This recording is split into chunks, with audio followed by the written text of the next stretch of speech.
किसकी दुनिया, किसका शासन, किसका पैसा। साथियों, 3 प्रश्नों के बारे में बहुत कम लोग बहुत कम जानते हैं।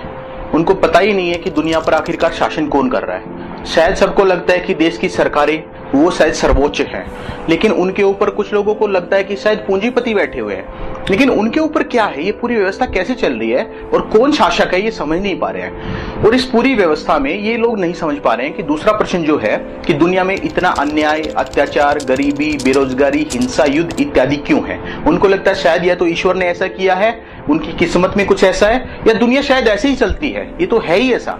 और तीसरा प्रश्न यह है कि दुनिया का हर देश, लगभग सभी व्यक्ति कर्ज में है, तो यह कर्ज है किसका, और पैसा क्या है और इसे कौन बनाता है या छापता है।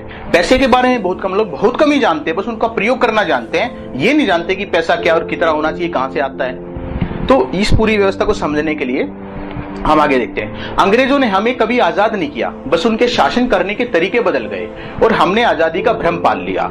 और सबसे पहले वे लोग गुलाम बनते हैं जिनको ये भ्रम हो जाता है कि वे आजाद है, क्योंकि वे लड़ना ही बंद कर देते हैं। इसका उदाहरण आपको मिलेगा 1862 में ब्रिटिश बैंकिंग द्वारा अमेरिकन बैंकर्स के लिए एक सुझाव आया था। उसमें लिखा था, मैं और मेरे यूरोपियन मित्रों को यह जानकर खुशी हुई कि गृह युद्ध के बाद अमेरिका में जातिगत गुलामी खत्म हो जाएगी, क्योंकि इसमें मालिक को गुलामों की सारी जिम्मेदारी भी उठानी पड़ती है।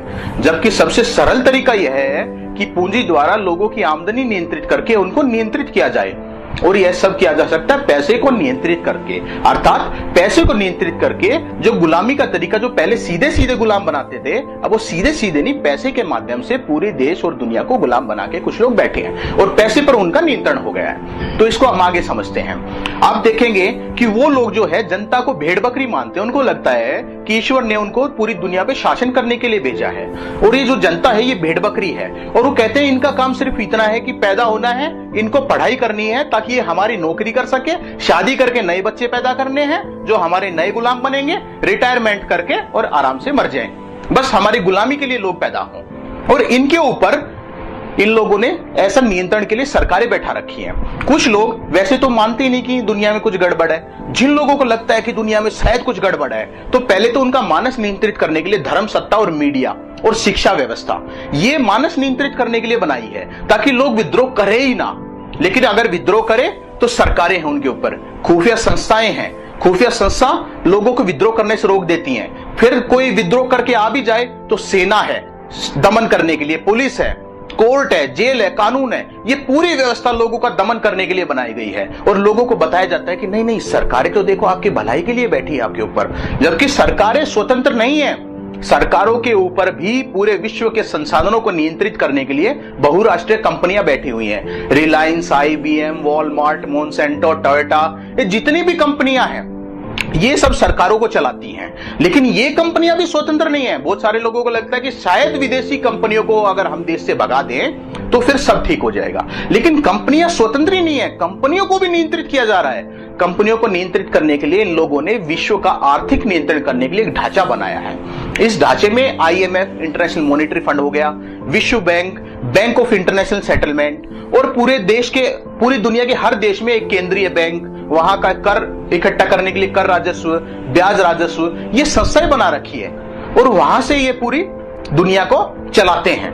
और लेकिन विश्व नियंत्रण का जो इनका तरीका है, इसके लिए इन्होंने गोलमेज रणनीतिकार समूह बना रखा है, जिसमें कई कई संस्थाएं, इन्होंने अलग अलग संस्थाएं बना रखी है और ये आपस में बैठ के गोलमेज में बैठ के बातचीत करते हैं कि इस दुनिया को कैसे नियंत्रित किया जाए। इसमें Trilateral Commission, CFR, United Nations और Bilderberg Group, Club of Rome, Royal Institute of International Affairs, ऐसे कुछ संस्थान हैं जो इसमें दिखाए गए हैं। इन संस्थाओं को चलाने के लिए जो लोग हैं वो 300 लोगों का एक गुप्त समूह है, एक आयोग है जो विश्व के सबसे अमीर और ताकतवर उप परिवार है।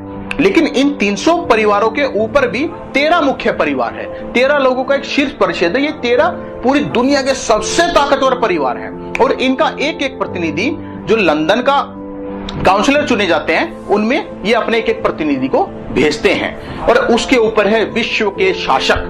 ये इंग्लैंड की महारानी अर्थात उसके ताज को मानते हैं कि ईश्वर ने ये ताज जो है पूरी दुनिया को शासन करने के लिए दिया है और ये ताज को ये विश्व का शासक मानते हुए सब उसके मंत्री बनके और ये पूरे 13 लोग काम करते हैं। इस तरह से पूरी दुनिया संचालित होती है और हमें लगता है कि हम स्वतंत्र हैं, लेकिन हमारे ऊपर बहुत गहरा एक सिस्टम बना रखा है जिसको हमें आगे समझना पड़ेगा, नहीं तो हम गुलामी ही करते रह जाएंगे। एक व्यक्ति लिखता है, इस धरती को चलाने वाले लोग शायद 10 भी नहीं होंगे। रोथशिल्ड परिवार, रॉकफेलर परिवार, मॉर्गन परिवार मुख्य हैं। तो कुछ लोग सोचते हैं कि नहीं नहीं देखो हम तो आजाद हैं, फिर भी बहस करते हैं, अगर चुनाव लड़ ले तो देखो सब बदला जा सकता है। तो एक व्यक्ति और कहता है इसके बारे में कि अगर चुनाव से कुछ बदला जा सकता तो सबसे पहले वे इसको ही गैर कानूनी घोषित कर देते। चुनाव सिर्फ तब तक कानूनी है जब तक चुनाव से कुछ बदला नहीं जा सकता। और आपने इसका इतिहास भी देखा होगा कि जब जयप्रकाश नारायण आंदोलन खड़ा हुआ तो इंदिरा गांधी ने चुनाव ही बर्खास्त कर दिया था, देश में इमरजेंसी लगा दी थी।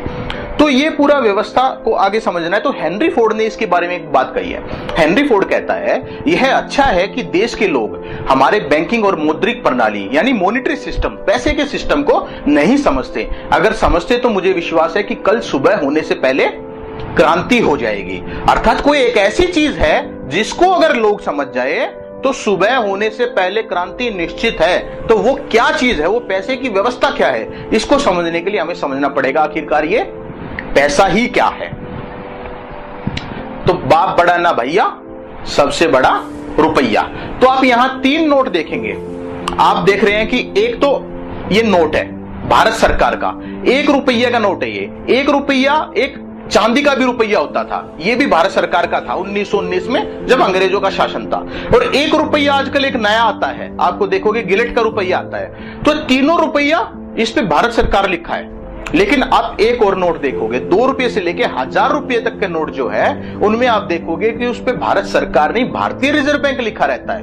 और उस पर नीचे लिखा रहता है केंद्रीय सरकार द्वारा प्रत्याभूत यानी गारंटीड बाय सेंट्रल गवर्नमेंट। वो सिर्फ गारंटी है सेंट्रल गवर्नमेंट की, वो सेंट्रल गवर्नमेंट नहीं बना रही है।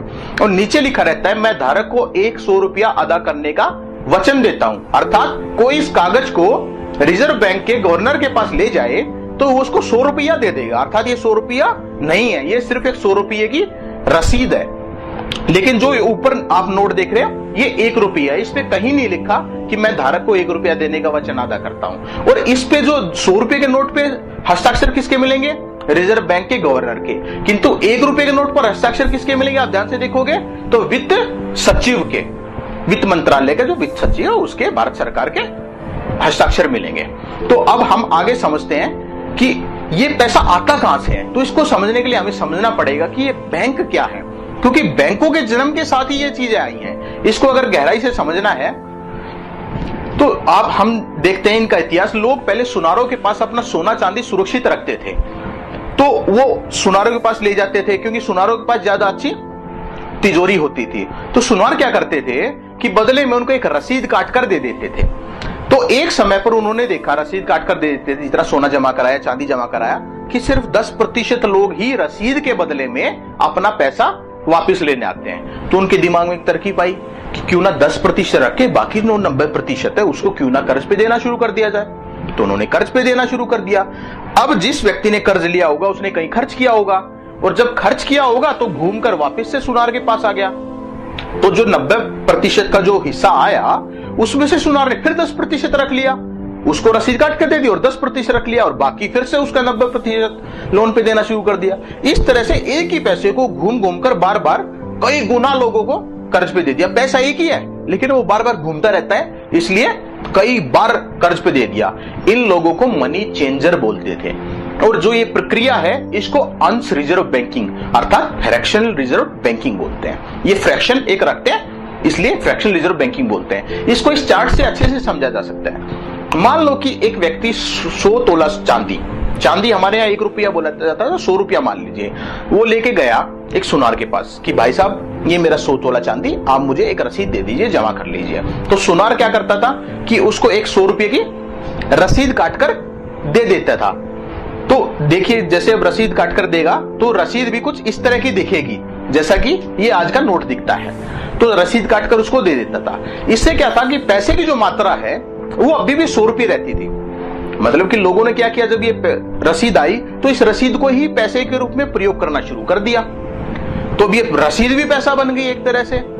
लेकिन क्योंकि चांदी तो अब सुनार के पास जमा है, तो पैसे की मात्रा कितनी रहती थी? 100 ही, वो रसीद ही पैसा माना जा रहा था। लेकिन अब सुनार ने क्या किया कि जो जमा था वो रखना था उसको, उसने वचन दिया था जब तुम रसीद लाओगे तो मैं दे दूंगा। लेकिन सुनार के दिमाग में एक तरकीब आई, शैतानी तरकीब। उसने क्या किया कि रसीद का सिर्फ 10% रिजर्व के रूप में रखना शुरू कर दिया और बाकी 90 का क्या किया, उसने कर्ज के रूप में दे दिया। तो अब 90 पे उसने क्या किया, ब्याज मांगेगा, तो ब्याज कितना बनता है? 5.4। अब पैसे की मात्रा कितनी होगी? आप देखेंगे कि 100 रुपया तो रसीद घूम रही है और 90 रुपया जो हमने जमा कराया था वो उन्होंने कर्ज पे दे दिया, तो पैसे की मात्रा बढ़ गई 190। देश में पहले पैसा कितना था? 100 था। किसी शहर में मान लीजिए कि एक शहर में लोगों ने जमा कराया पैसा, तो 100 था ना, तो वो 100 पैसा 190 हो गया है। अब 190 का क्या होगा कि 90 रुपया जो कर्ज का था वो किसी ने खर्च किया होगा, खर्च किया होगा तो घूम के फिर वापस से किसी ने जमा करा दिया होगा और जमा कराने के बदले उसको फिर से एक रसीद काट के दे दी होगी। अब रसीद काट के दे दी तो वो तो जमा हो गया, पैसे की मात्रा अभी भी 190 है। अब उस 90 का जो उसने जमा किया उसका भी 10% रख लिया, अर्थात 9 रुपया उसने रख लिया अपने पास कि कल को उसने देखा ना कि सिर्फ 10% लोग मांगने आते हैं, तो हो सकता है कोई मांगने आ जाए तो दे दिया जाए। लेकिन बाकी 81 का क्या किया, 81 जो रुपया है वो आगे कर्ज पर दे दिया। अब उस पे भी ब्याज मांगता है और पैसे की मात्रा अब की बार फिर बढ़ गई, बढ़कर 271 हो गई, क्योंकि पहले 190 था और 81 का एक तरह से नया लोन दे दिया।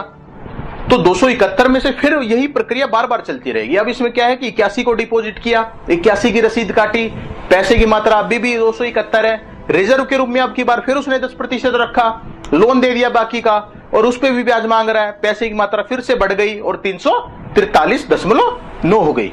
तो अब हम आगे देखेंगे कि ये प्रक्रिया बार बार इसी तरह से चलती रहेगी और पैसे की मात्रा हमेशा बढ़ती रहेगी। तो अंत में क्या हुआ, अंत में ये हुआ कि 100 रुपया था किंतु डिपॉजिट के रूप में कितना जमा हो गया, 1000।